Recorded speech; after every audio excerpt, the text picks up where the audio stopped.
So what's happened is a couple of different problems have come up in the homework, and I literally I answered 3 or 4 people the same type of problem. But here's an example of one of the problems that came up. Okay, so it's not getting the answer, it's getting it into the computer. And so because the denominators are the same, that part's good. So all you need to do is take this x plus 4 and subtract 1. So the answer is x plus 3 over 6. And so that seems perfectly good. And so you start typing that into the computer and it misreads it. And the reason is this: if you type it like this, okay, you see it? And that's probably how you would type it. The computer is going to use order of operation. And the order of operation would mean that they would do the division first. Now, that's not what was meant. And so you've got to treat this computer, it's a machine, and it's not that smart. And so you've got to help it. And so the way to help it would be to do this. So when you put parentheses around the x plus 3, you're saying, that's my numerator, okay? And so instead of this, you would say, parentheses, x plus 3, close, divided by 6. And that then, I think they had something about the format or something they wanted to check to make sure. Then you'll see it's recording correctly. But if you had put this first way in and you check to see how it was formatting, you would see it's not getting what you actually wanted. You wanted this, but you're going to have to enter it like this. That would be true if there were 2 terms in the denominator or in the numerator. The parentheses will not hurt. And in this case, they helped. Okay. So that was about that. Any question about that? Or if you guys ever have any problem with trying to figure out the way we're supposed to put it in the XYZ homework, there next to the problem they have a way of showing it in the syntax, so you can type it right. I just found that out today. Yeah. I mean yesterday or whatever I did it. Yeah. The syntax. Yeah. So right next to it on the right is that syntax. And that if you actually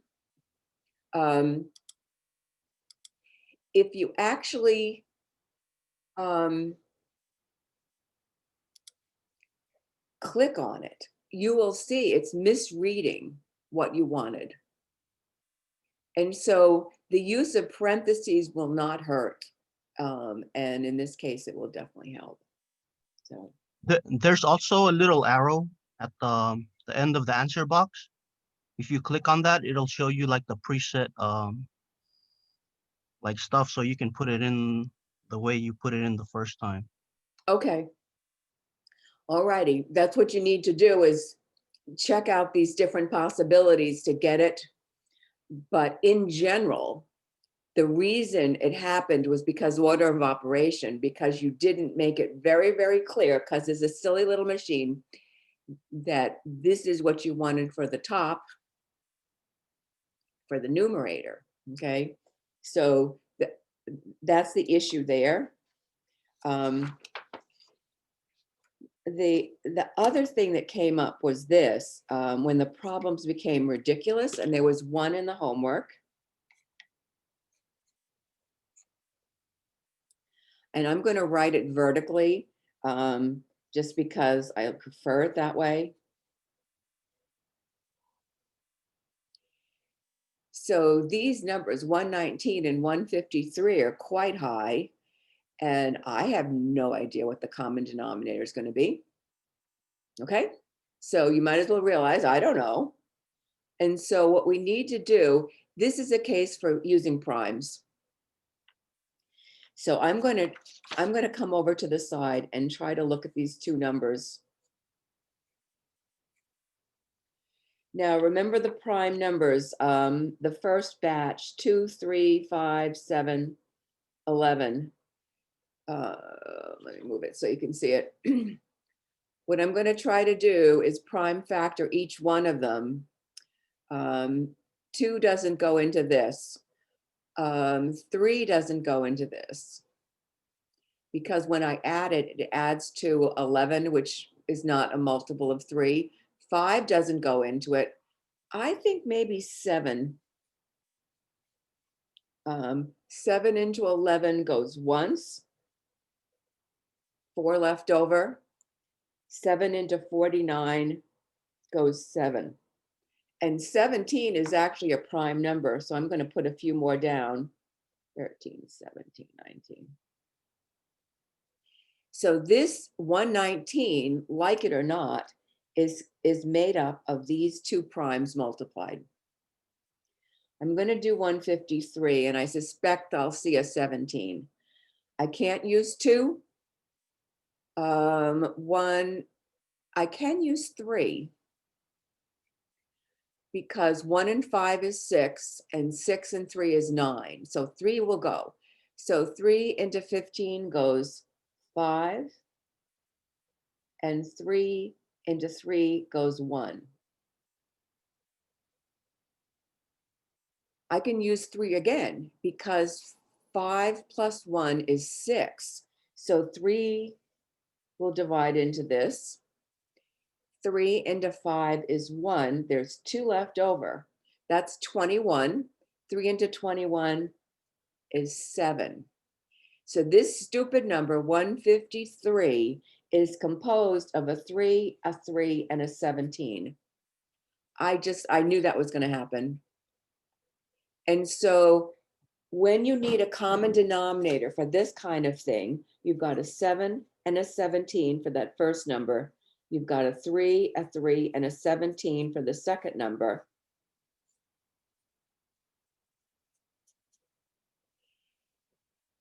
What you do is you say, okay, I see a 3, a 7, and a 17.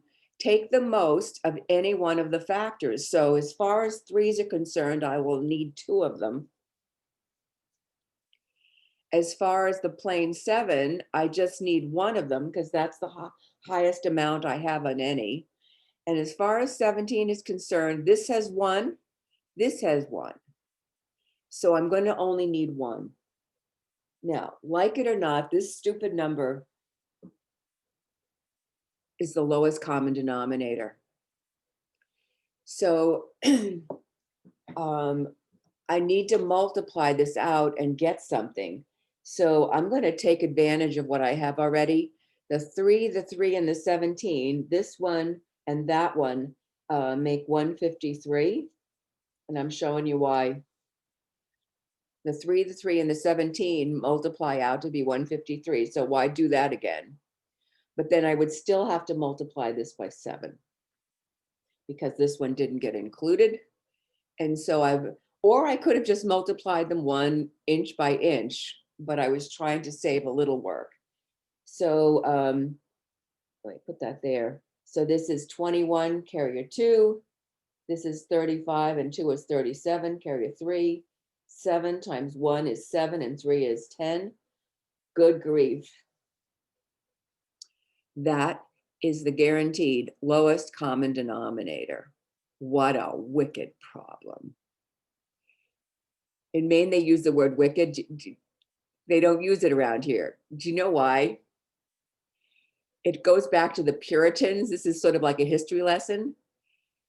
And, and so the Puritans in Massachusetts, everything was like wicked. And so if you're having too much fun, it's wicked. So for some reason, Maine and Massachusetts were connected. And so they use that word as an adjective for everything. That's wicked good. You like it? I did not know that. That's a Maine colloquialism. It was wicked awesome. Yeah. Wicked My awesome. in Massachusetts use it all the time. Oh, It's yeah. wicked awesome. It's wicked fast. It's wicked cool. Wicked good. Yeah, I love that word. And it's really, really funny when you understand. Right? Yeah. Okay. So what does that mean for our crazy problem? Honestly, what it means is this particular problem, and I have no understanding why they decided, but you can't do any better than that.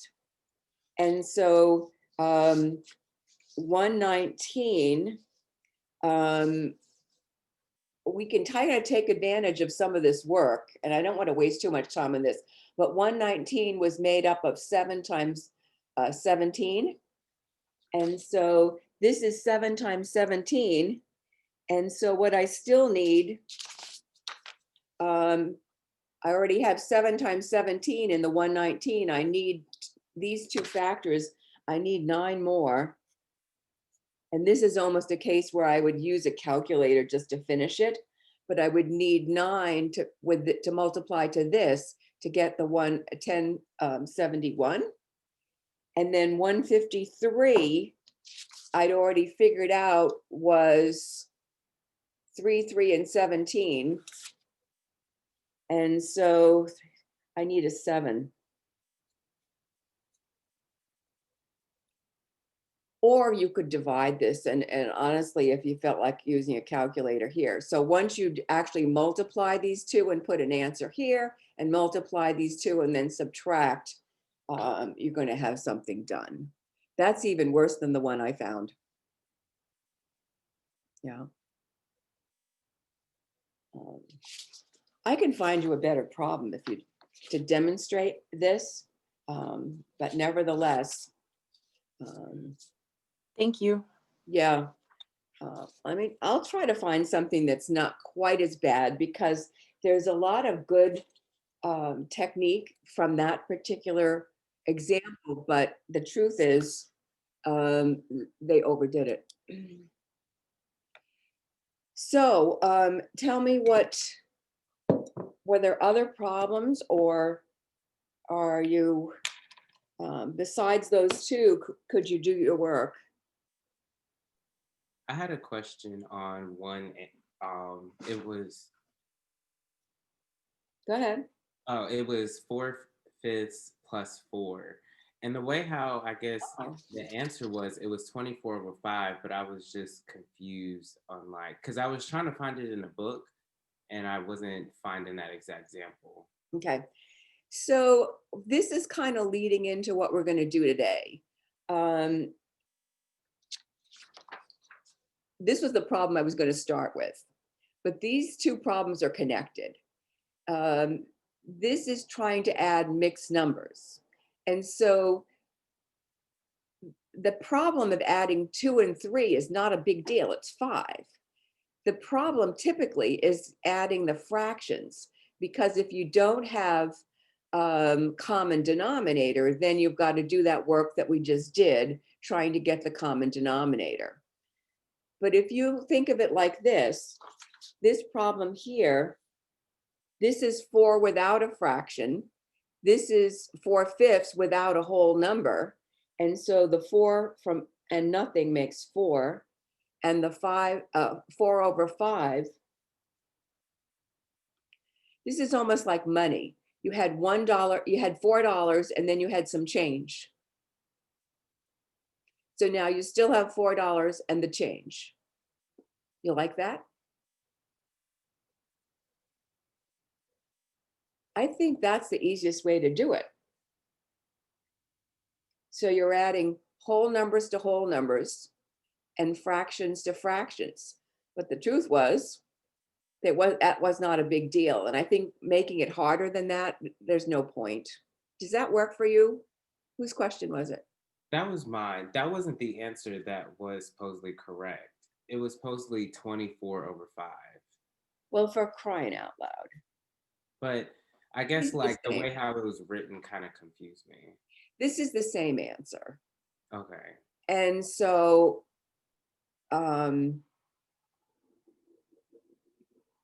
this could be done so that you would get this kind of answer. So if you had 4/5 and you had a 4, and which is really 4/1, and could you turn it into fifths? Well, if you multiplied both top and bottom by 5, you would have 20 fifths for the 4 and 4 fifths, which was from the very beginning. And so 20 and 4 make 24 fifths. But really now, that seemed like a silly thing to do, because you could, the 4 comes down, the 4 fifths comes down. This is a perfectly fine answer.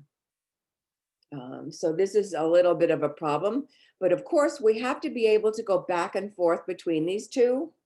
And I'm not sure why they prefer one answer over the other, but I couldn't see anything wrong with just adding it like that. At one point, I entered in, for example, 4 and 4 fifths or 24 over 5, and the computer still told me I was no. Did you say the word or? Yeah, I wrote it out. I don't think, see, it's a machine. Mhm. You got to give it credit for being not so smart.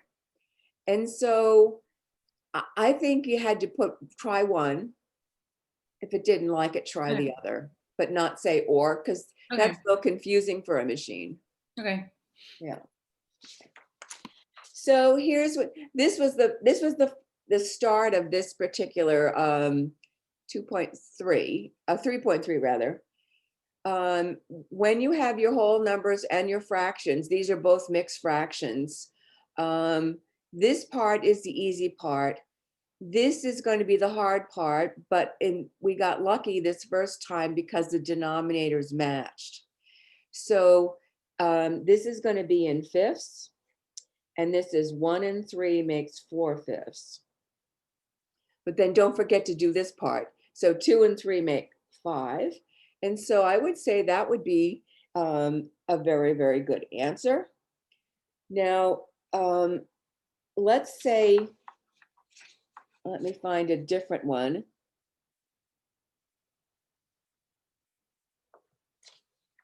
Oh, I see. Here's one. Oh, 1 3/4 plus 4 1/4. Okay, I saw one like that. So I'm concerned about the fractions. The whole numbers are easy. So I'm concerned, but they have the same denominator. So I'm going to go ahead and add them. The 3 and the 1 is 4 over 4. And then 1 and 4 make 5. Now, if you enter this answer, they won't like it. And the reason is it's not as simple as it could be. This looks like it's 5 with change, but that's not really the answer. 4 over 4 is really 1. So this is, if you said it in words, you'd say it's 5 and 4/4. I mean, that's how you would say it. And so literally that is 5 and 1. The best answer is 6. And I don't think they're going to accept anything short of that. Okay. You need to say, it's not like you're making a huge speech about what's the answer. You've got to give it to them the simplest way humanly possible. Does that make sense? That's the rule. Give it to them straight and simple. Okay. Let me see what else I can find. Okay, here's one. I don't like that page either. Here it is, 9 and 11/12 and 4 and 1/6. I mean, compared to, I don't know what happened. Something happened. 12. Wait a minute. Hang on. Let me fix my computer. Okay. So, are we okay? I think we have something to mute. Okay, good. So the 9 and 4 is easy, but what we have to do is convert this so that they have a common denominator. Because if we're going to add, we have to add like things, and that means common denominator. This is a pretty easy problem, the 12 and the 6. If the larger number is good enough, use it. Don't make it higher than that. And so this needs to be, this is going to be 9, and I'm just going to keep it as 11/12. This one, 4 1/6. What I need to do is double the 1/6 into 1 times 2 is 2, 6 times 2 is 12. And I'm going to rewrite this because I made a mess out of it. 9 and 11/12 and 4 1/6. I'm going to do it this other way. And so I've decided that I could easily use 12 as a common denominator. What I'm going to do is over here, it's going to be 12. I'm going to do the doubling right now. So 6 times 2 is 12. 1 times 2 is 2. This one is just copied. So I'm going to bring the 9 over and the 4 over. Okay. This was an addition problem. So 11 and 2 make 13/12. And what do people forget to do? They do all the hard work and they forget to add the 9 and the 4. I mean, isn't that a pitiful thing? But there's my original answer. But this has the same exact problem as before. This is not the simplest form. This is what the book called improper. Who cares? But 13 divided by 12, this needs to be rewritten. So 12 into 13 goes once with 1 left over, 1/12. So this is literally 13 plus 1 1/12. The simplest, best answer then is 14 1/12. And although there seems to be an issue with what does the computer want you to write answers, if I was guessing, I would say that when the problem was a mixed number, they're expecting a mixed number for an answer. So keep it in the same form. I don't know. I think Well, I that have a would be question. logical. I don't know if they're logical. Go ahead. When the 212, you can't reduce that to 1/6. Oh, here's the deal. And I got Of course you 15. could. The original problem was 1/12, 1/6. Oh, The okay. thing is, that would be sort of, that would be fixing something and then unfixing it. Because what we really needed was a common denominator. Oh, okay. I got it. So you don't want to do that at all. That would be, it's just like, you know, it wouldn't work. Okay. So let me find, okay, 12 7/8. Subtract 3 5/6. All right, so these are mixed numbers. The denominators don't match. And so one of the biggest problems is determining the best common denominator. And so the more you do of these, the easier it gets. But because these numbers are small, either the answer already came to you, which maybe it did. If not, the multiples might be your best bet. 8 is not good enough for both of them because I can't convert 6 into 8. 8 times 2 is 16. 8 times 3 is 24. What do you think? 24 is it? Now, I could do the multiples of 6, but chances are by doing the multiples of the larger number, I'll see the 24 as a good option. Whoops. And what I want to do now is to fix this 8 into 24. And so it needs a factor of 3, and we want to be fair, 3 over 3. So 7 times 3 is 21 over here. The 6 wants to be a 24. We need to multiply by 4 over 4. So 5 times 4 is 20. So I've converted the fractions, and for safety, I'm going to bring the whole numbers over so I don't forget them. I just don't want you to forget the easy part when you've done the hard work. So 21 take away 20 would be 1 over 24, because that's a subtract. And 12 take away 3 would be 9. I can't see any problem with that. That's the answer. Does that work for you? Looks good. Okay. Now we get cute. The division, this subtraction, I keep knocking that. 8 subtract 3, I'm going to do 1 1/4. And again, the book is writing them horizontally and I'm writing them vertically for the reasons I've described. If you take a 1/4 and so try to subtract it from the thin air, you're in trouble. You see that? Thin air. And so what we need to do is borrow from the 8. And so here's what we're going to do. I'm going to take 1 away from the 8, which is going to be 7. And I'm going to put in a 1 over here in terms of the common denominator. This is 4/4. So 4/4 is 1. And so the 1 I put over here, I had to subtract from this. This is exactly the same as if you were in a store and you had to make change.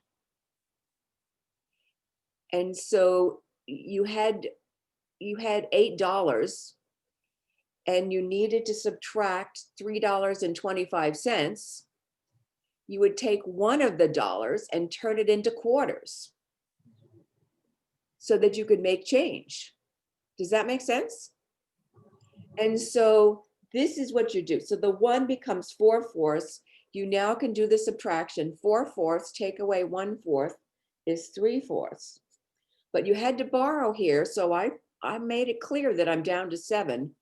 7 take away 3 is 4. This borrowing is sometimes a problem for people. Let me do another one. I think I'm going to do several. I think I found another one here. 8 1/4 subtract 2 3/4. If you try to subtract 3 from 1, it's not going to work. And so literally, it's a matter of converting one of these 8s into quarters. And so the 8 goes to 7. And this has been taught 2 different ways. I'm going to show you 2 ways. The one that I borrowed from this to make change is 4/4. But I already had 1/4. And so together, that's 5/4. This is not good form, but it will work for our subtraction. I'm going to subtract 2 3/4. I now can do it because 3 can subtract from 5. So 5 take away 3 is 2/4. And now the 7 take away 2 is 5. Is that a good enough answer? 5 1/2. I better do, yes, exactly. 5 1/2. Do you remember being taught this about borrowing and then adding and all that kind of stuff somewhere along the line? One of my students once showed me something they liked a little bit better, and I'm going to try to show it to you. The only good news about the same problem is the denominators are the same from the start. So here was what they suggested. You're going to have to borrow. And so the 8 will definitely become 7. But then what they suggested is the 1 that you borrowed, they put over here. This is now 1 1/4. So what this is 7 and 1 1/4. And 1 1/4, we can easily make an improper fraction or a fraction by going 4 times 1 is 4 and 1 is 5/4. Take away 2 and 3/4.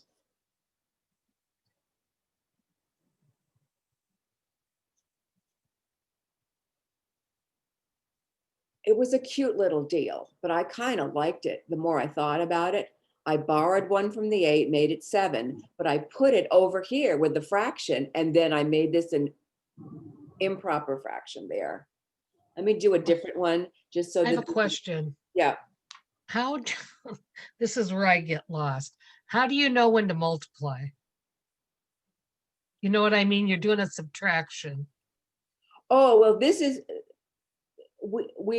this is really not a multiply problem. This was just converting 1 1/4 to 5/4.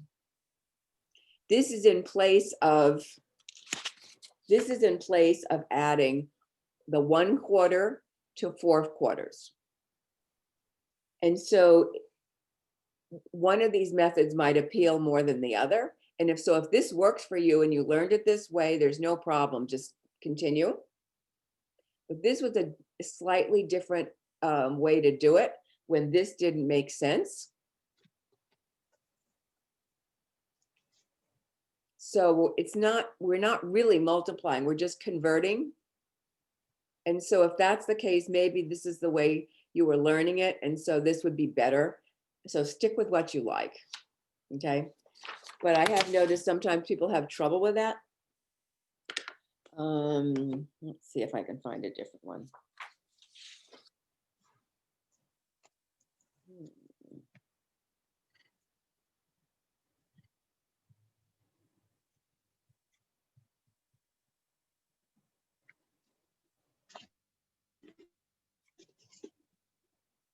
Okay, I'm stacking these so that the whole numbers are in a column and the fractions are in a column. The fact that this didn't have a fraction to go with it, who cares, right? Because it's adding, there's no issue like we had to borrow or something. So I'm going to do the fractions first because they're harder. 3/5 and 2/5 make 5/5. And this is 11 and 8 is 19. But we've done this deal before. We don't accept this. This appears like it's 19 and change, but it's really more than that. This is actually equal to 1. So it's really 19 and 1, better known as 20. How's that? Let me do another subtract. How's our time?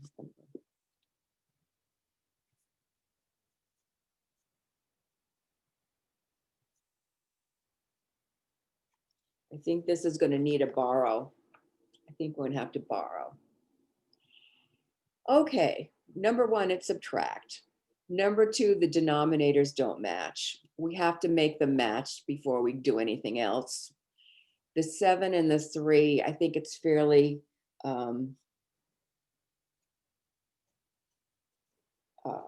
reasonable to see that the common denominator would have to be 21. So to make 7 into 21, I'm going to need a factor of 3.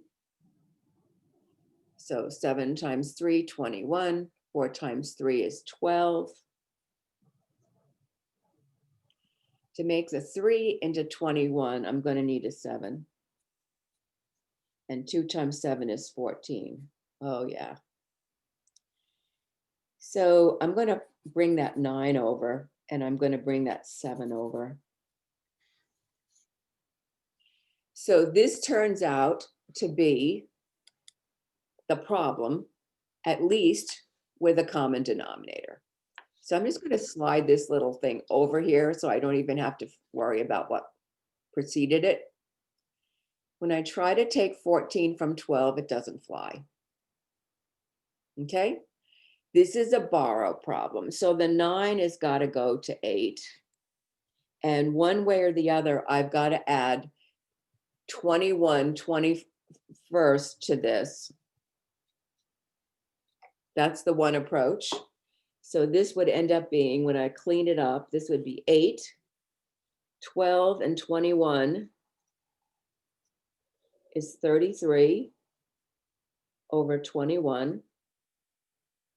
And this is subtract 7 and 14 over 21. So instead of putting the 1 there, I just added 21 over 21 because that's what I first did. I got a common denominator.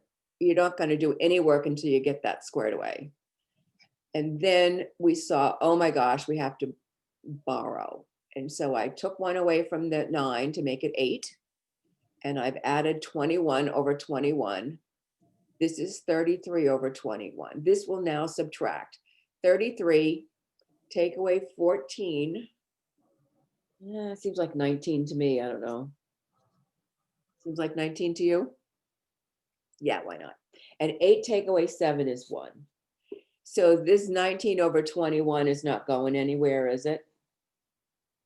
Needing some reducing or some darn thing.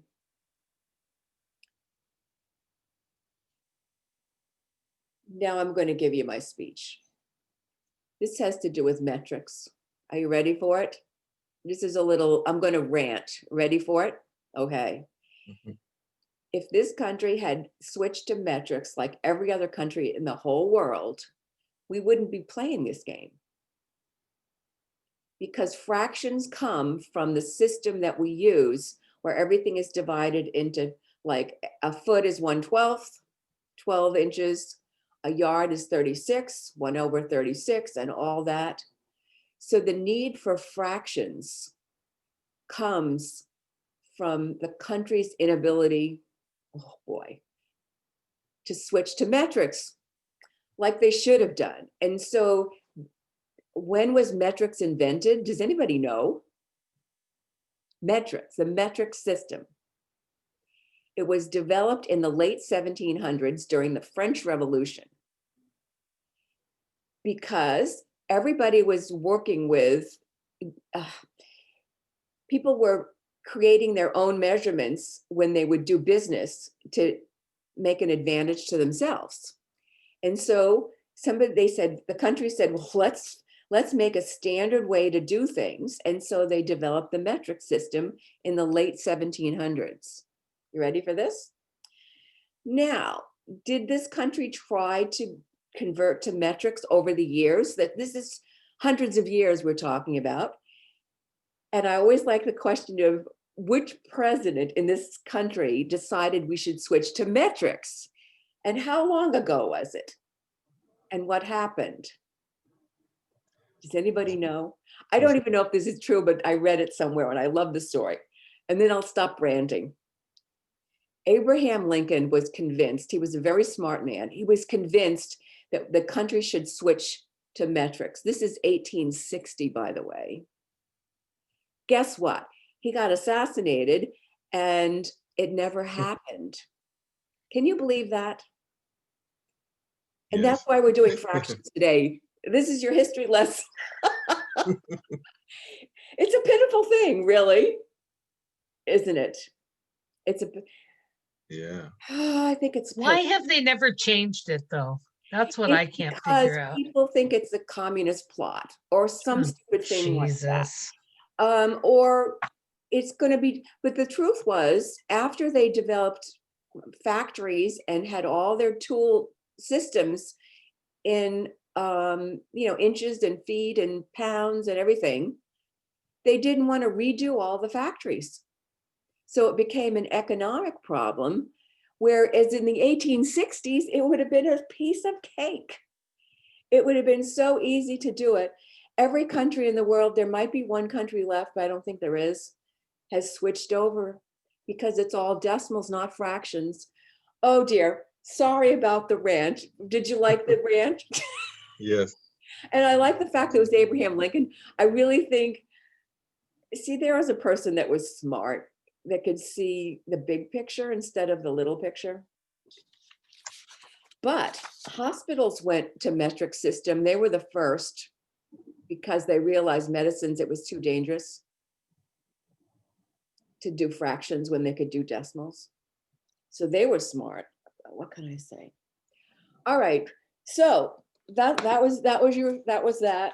I get carried away at times. Now, 3.4 and is about exponents and order of operations. And so I'm going to try to do a few of those. Here's an example. This is 3.4. I got to watch my time. I think the parentheses is defining what is getting squared. And so if you just accept it, 3/4 times 3/4, all of that's being squared. So it's both of those numbers. And so that would be 9/16. Okay. They also did a little bit with the distributive property. And although it's possible to add 1/2 and 2/3, you would need a common denominator, right? To do that first. But let's say you decided to play the distributive property instead. Then you wouldn't have to mess with it. So this would be 12 multiplied by 1/2 plus the second part would be 12 multiplied by 2/3. And so look at what happens. The 2 goes into 12. 2 into 2 once, 2 into 12, 6. So this becomes a 6, 6/1. Move this up so you can see it. And then this one here will also cancel out without making common denominators. 3 into 3 once, 3 into 12, 4. 4 times 2 is 8. And so the advantage of using the distributive property saved you the effort to make a common denominator. And so sometimes you see, well, that would have been an easier way to go. Now, let me see if I can't find something. I'll try to watch our time better than normal. 2 times 1.5 plus 5 times 6 2/5. This actually is using things we've already learned about fractions and then also about adding fractions. And so remember, in order of operation, adding is dead last. And so what you have to do is this multiplication and then add at the end. And I suspect the denominators will be different. So let's just block off or deal with this part first. And so the way we learn to do it, so this is review, this would be 2/1 multiplied, and this we convert it to improper fraction or a simple fraction. 2 times 1 is 2 and 1 is 3/2. Oh, that came out so nice. Why did I say that? Because the 2's are going to cancel, right? So when I finally multiply this, 1 times 3 is just 3. Oh, that's not bad at all, right? I'm then going to deal with this. This is a multiply problem, and it will be done before we ever consider adding. So this would be 5/1. And this, the way we learn to do it, 5 times 6 is 30, and 2. Oh, wow, here we go again. Life is good. So this is 32/5.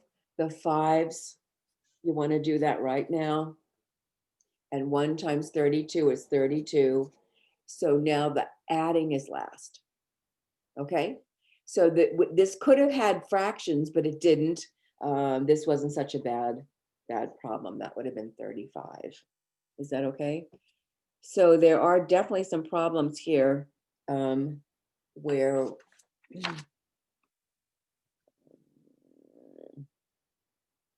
some of this is review. But this one isn't.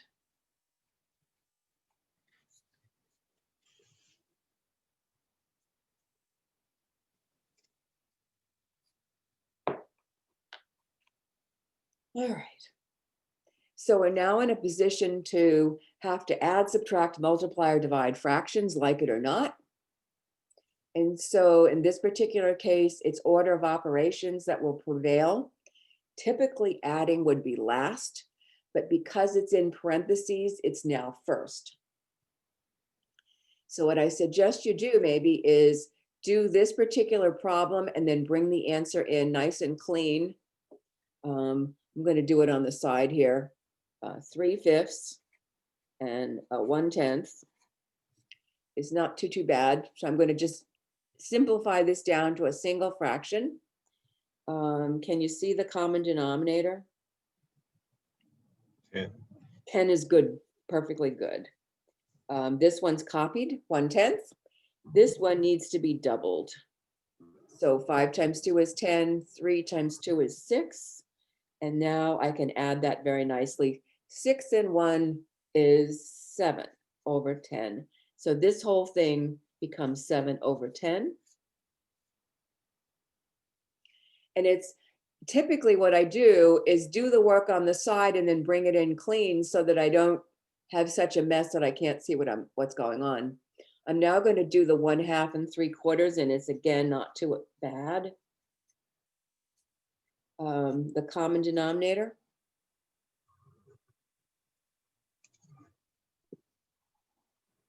It's 4, right?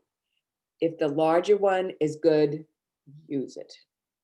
So this is copied as 3/4. This also needs to be doubled to get it up to 4ths. 2 times 2 is 4. 1 times 2 is 2. So this is 2 and 3 is 5/4. I'm going to write 5/4 in there, not 1 1/4. Why? Because I'm going to multiply these, and having it as fractions is much better than having it as mixed numbers. So I look to see, is there any way I could make this a better problem? And I have no luck with the 7 and 4, but how about the 5 and the 10? Go for it. Let's do it now. So 5 goes into 5 once, 5 goes into 10 twice, and I'm stuck. I can't be tempted with the 4 and the 2 because they're both on the bottom. It's not fair. So I have to just multiply across. 7 times 1 is 7. 2 times 4 is 8. That's the end of that.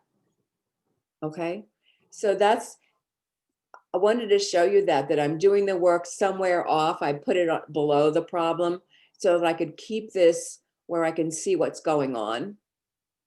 Okay, what do you think? I don't know. So that's 7/8. Yes.